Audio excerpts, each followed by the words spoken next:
At 18, I found myself bound to a man 44 years older than me. A judge, respected, feared. But behind closed doors, he needed me 6 times a day. Not for love, not for tenderness, but for a ghost he could never bury. My name is Errol Thompson. I'm 80 years old now, rocking in this chair that creaks the way my bones do when the weather turns. To the folks here in Harmony Creek, Arkansas, I'm nothing more than sweet old Mrs. Thompson, the church lady with the tomato garden, the one who shows up at potlucks with her casserole dish. They wave, they smile, they ask about my arthritis, as if that's the heaviest burden I carry. But what they don't know, what I've never dared to say out loud, is that beneath these wrinkled hands lies a truth so dark it's been eating at me for 62 long years. Secrets don't fade with time. They rot. They get heavier, pulling at your soul, until one day you realize, if you don't spit them out, they'll follow you straight into the grave. And I'm not ready for that grave. Not yet. Not with this poison still inside me. So listen close, honey.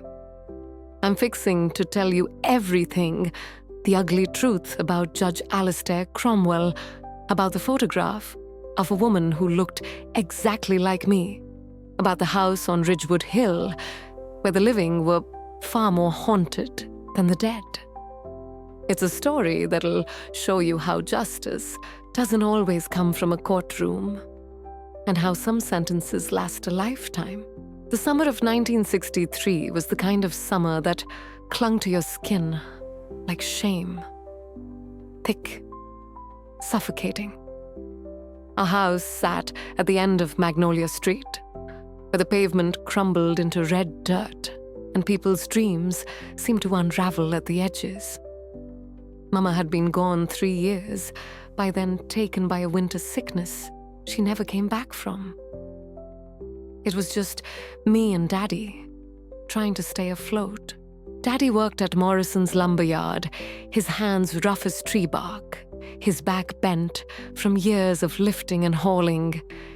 He believed hard work could weather any storm. But honest work doesn't always pay honest bills.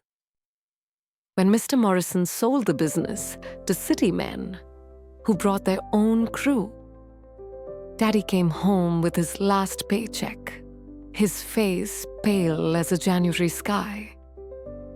He sat at our kitchen table, the one we kept steady with Mama's old Bible, and stared at that slip of paper like it was a death sentence. "We've got ourselves a situation, Errol," he whispered. And he was right. $1,500 of debt hospital bills, the mortgage groceries bought on credit. Daddy had been juggling creditors, but the juggling was over. And that's when Judge Cromwell entered our lives like a storm cloud in a 3-piece suit.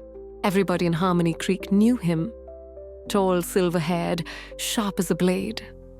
He lived in that white mansion with the iron gates that practically shouted, "Keep out." When Judge Cromwell spoke, the town listened. When he walked down Main Street, men tipped their hats. Women looked twice. 30 years on the bench, they said. 30 years of dealing out justice. Like a man who always held the winning hand. But to me back then, he was just a figure in the distance. Until that Tuesday morning. The morning he came knocking. I remember Daddy's shirt was damp with sweat, though the day had barely begun. I was stretching breakfast scraps to look like more than they were, when I heard the voice. Deep, heavy, rolling through our house like thunder. "Mr. Thompson," Judge Cromwell said, "I believe we need to have ourselves a conversation." They spoke in hushed tones for nearly an hour.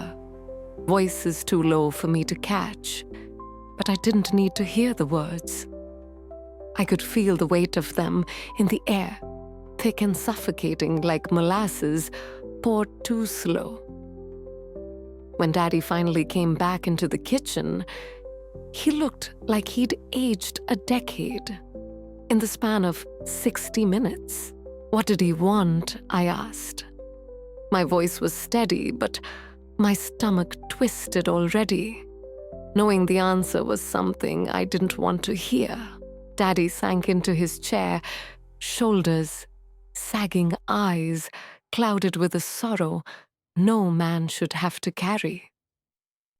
He ran his rough hands through his thinning hair and whispered, "He's offering us a way out, Errol, but not the kind of way I ever wanted for my little girl." That's when I heard it. The word that would chain my life to his forever. Marriage. After that, Judge Cromwell started showing up at our house like clockwork. Evening after evening, just as the heat settled and the cicadas began their mournful singing, he'd sit on Mama's old rocking chair, out on our porch, sipping sweet tea from our best chipped glasses, the ones we tried to hide with careful turns. The first time I really looked at him, I mean, truly saw him, it was a Thursday evening. The air was heavy with honeysuckle and something else. I couldn't quite name, something that smelled like old books, expensive cologne, and sorrow that clung to him like a shadow. It was his hands that caught my eye. Not scarred and calloused like Daddy's, but soft pale with long fingers that moved when he spoke, as though he were conducting some invisible orchestra. Hands that made my skin prickle in ways I couldn't explain, and the way he looked at me, not like other men did, not with desire or hunger. No, it was worse. He looked at me as if I wasn't myself at all, but someone else entirely. A puzzle he was desperate to solve. A ghost he was trying to summon back into his world. Those visits became ritual, him and Daddy talking business, while I poured tea, pretending not to listen. But Lord help me, I heard everything. The way he spoke of marriage like it was a bargain, a solution to all our troubles. How I would never want for anything again. The finest house, the best food, clothes a girl like me could only dream of. But he never said my name, not once. To him, I wasn't Errol. I was the girl, your daughter, or worse, just she. As if I wasn't a person at all, just a piece in a deal struck between men. And there was something else about him, something that chilled me deeper than his words. He was never fully present. His eyes would drift far away, his lips moving faintly, as if carrying on conversations with someone I couldn't see. He didn't ask me about my dreams, or what made me laugh, or the things that colored my world. Instead, his questions were peculiar, unsettling. How tall was I exactly? What color did I favor? Did I sing in the church choir? And once, Lord, I'll never forget it. He asked Daddy what perfume Mama used to wear. Mama who had been dead 3 years. Mama who never wore perfume in her life because we couldn't afford such frills. And then there was the music. When the radio in the front room caught a station from Little Rock, and a slow, mournful song would float through the air, the judge would freeze like stone. His chest would rise and fall in shallow bursts, his eyes gone distant, as if trapped in another time. Once when a song about a young woman dying too soon came on, I swore I saw tears gather in the corners of his eyes. But the moment ended, and his mask slid back into place, cold and unyielding. Of course, in a town like Harmony Creek, word spread faster than fire on dry brush. Folks noticed his shiny black Cadillac parked outside our little house 3 nights a week, without fail. Mrs. Hartwell from down the street made a habit of walking by, just then slowing her steps to catch a good look. Questions burning in her eyes. Everyone wondered, what business did a man like Judge Cromwell have with folks like us? But I didn't know then that I was the answer. It all shifted one Tuesday in late August. The air so heavy you could chew it lightning bugs, flickering their final dances before autumn crept in. By then, 6 weeks of his visits had passed, and I was used to the crunch of his Cadillac's tires on our gravel drive right as the church bell struck 7. But that evening felt different, urgent. He stepped from his car with a nervous edge I had never seen in him before.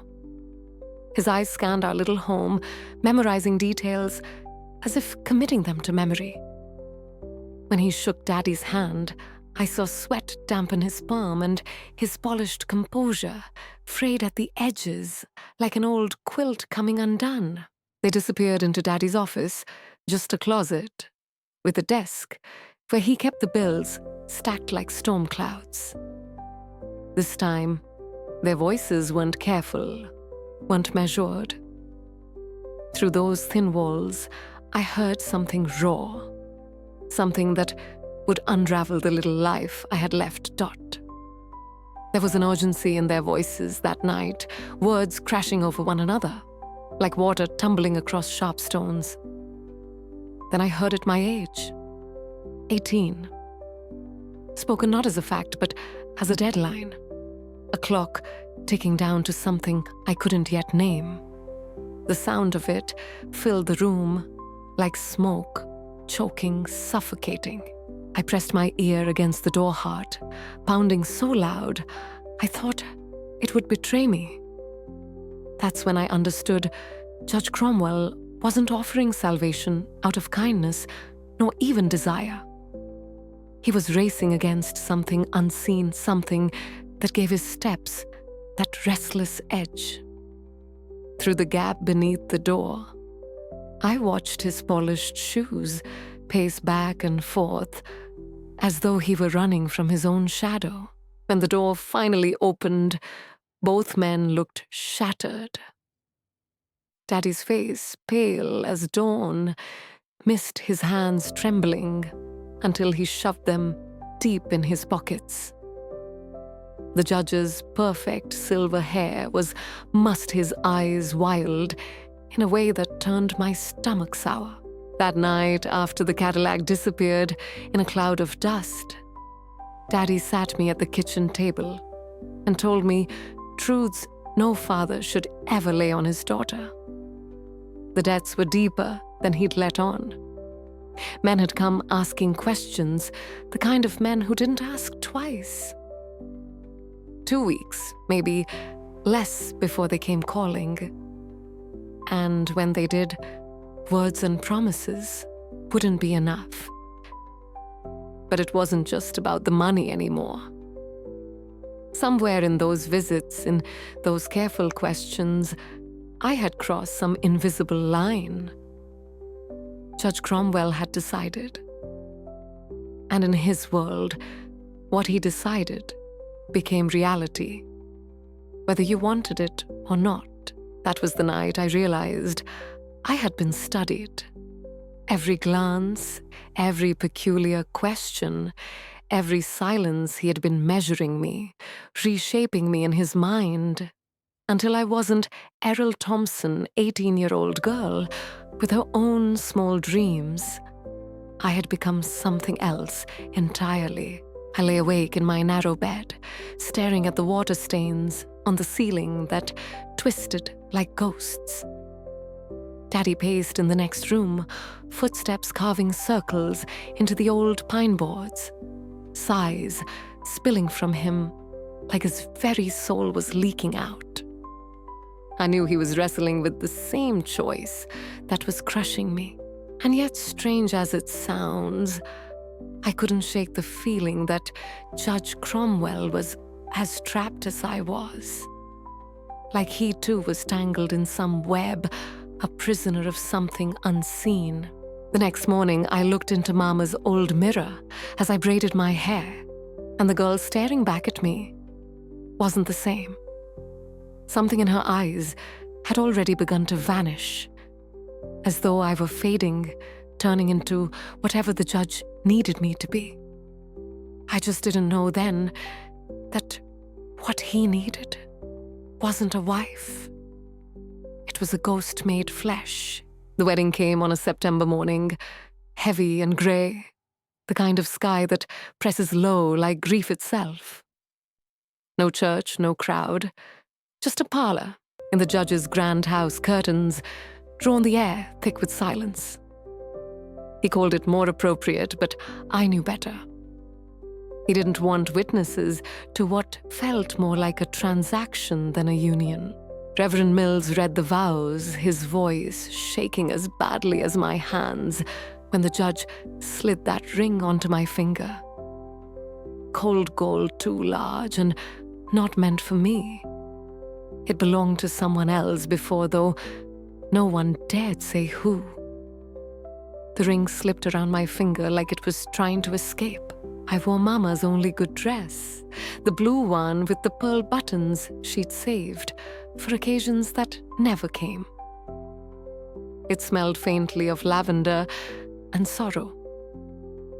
When I caught sight of myself in the judge's grand hallway mirror, I hardly recognized the pale, hollow-eyed girl staring back. After the vows, Daddy kissed my forehead. When he pulled away, tears streaked his weathered face. "I'm sorry," he whispered so soft, only I could hear. Then he turned, walked out without looking back. From the lace curtains, I watched his old truck disappear down the road, carrying away the last piece of the life I'd known. Judge Cromwell, my husband now, though, the word curdled in my mouth, led me upstairs. Not to our room, but to mine. A room larger than our entire kitchen, its walls covered in rose wallpaper that seemed to watch me with painted eyes. Every surface polished bright enough to hold my reflection, a reflection I no longer trusted. The first days in Judge Cromwell's house felt less like a home and more like a museum, a place where everything was on display. And I wasn't sure if I was the visitor or the exhibit. He vanished into his study for hours at a time, leaving me to wander those endless hallways like a restless ghost. The silence was heavy, broken only by the soft footsteps of Ruby, the elderly woman who cooked, or Samuel, the quiet man who tended the grounds. They were kind in their own way, but there was a distance in their eyes, a knowledge, as if they already understood something about my fate that I had yet to grasp. It was Ruby who told me about the bell. On the third day, she leaned close, her voice low, like she was confessing a sin. Every room had one, she said. A little brass bell wired to a panel in the judge's study. 2 short chimes followed by 1 long, that was his signal. And when it rang, I was expected to go immediately. The first time it rang, I was sitting at my window, watching the maple leaves bleed into autumn colors. The sound split the air like a knife, sharp and merciless. My stomach dropped. Ruby appeared at my door almost instantly, her dark eyes full of something that looked like pity. She led me to a door I hadn't noticed before. It blended into the wall, painted the same pale color, as if it wasn't meant to be found. Inside, I froze. The room was wrong, a courtroom, but miniature, shrunken, distorted, a child's parody of justice. There was a judge's bench, a witness stand, even a defendant's chair. And there he was, Judge Cromwell, my husband. Robes black as midnight hands, folded neatly, eyes hollow, but burning with a private fire. When he spoke, his voice was not the voice of a man. It was the voice of a verdict. Cold, final, absolute. That's when I understood our wedding had not been the end. It had been the beginning. The ritual became routine. The bell rang every morning at 9, and again after supper. Always the same pattern, 2 short, 1 long, like the tolling of a death knell. I was summoned to the defendant's chair where he questioned me as though I were a stranger or worse, a criminal. The questions made no sense. Names I didn't know. Places I'd never been. Crimes I couldn't have committed. And the way he looked at me while he asked them, not like a husband looks at a wife, but like a judge looks at a ghost from the past. His eyes went distant, his voice slipping into whispers, as though I wasn't even there. Weeks passed and the house began to change. Locks I thought were permanent were suddenly undone. A photograph of a young woman I didn't recognize appeared on his bedside table. Her smile, sweet, haunting, made my skin crawl. And Ruby, she changed too. She no longer looked at me with pity. She looked at me with fear. One afternoon, as she showed me how to arrange flowers, the way the judge liked them, she spoke words that froze the air between us. "You remind me of someone who used to live here," she said. Her hands trembled. Her eyes darted to the walls, as if afraid they might be listening. When I pressed her for more, she shook her head. Lips pressed tight. But before she turned away, she whispered, "Some folks never really leave a place, even after they're gone." That night I couldn't sleep. It wasn't Judge Cromwell who haunted me. He was locked in his study, drowning himself in legal papers as always. Now this was something different, something colder. It felt like the very walls of that house had eyes. Like someone or something was walking the long hallways, watching me breathe. By daylight, I tried to distract myself. I began exploring the house, desperate to understand the life I had been forced into. Most rooms were draped in heavy furniture, the kind that smelled of dust and old varnish, as if untouched for decades. But there was one door always locked at the very end of the upstairs hallway. Every time I passed it, I swore I heard sounds from the other side. Not voices, not footsteps, but faint rustling, like paper being shuffled or fabric shifting in a breeze that shouldn't exist. When I asked Ruby about it, she stiffened. Her voice dropped low. "Some doors," she whispered, "are best left closed." But curiosity has always been my weakness. The chance came on a Thursday. Judge Cromwell left for a conference in Little Rock. He told me to spend the day practicing the piano because his previous wife had been quite accomplished, and he expected the same from me. I tried. Truly I did. But every key felt like a scream trapped in ivory, echoing through the empty house. After an hour, I could bear no more. The hallway was silent. Ruby had gone into town. Samuel was in the far gardens.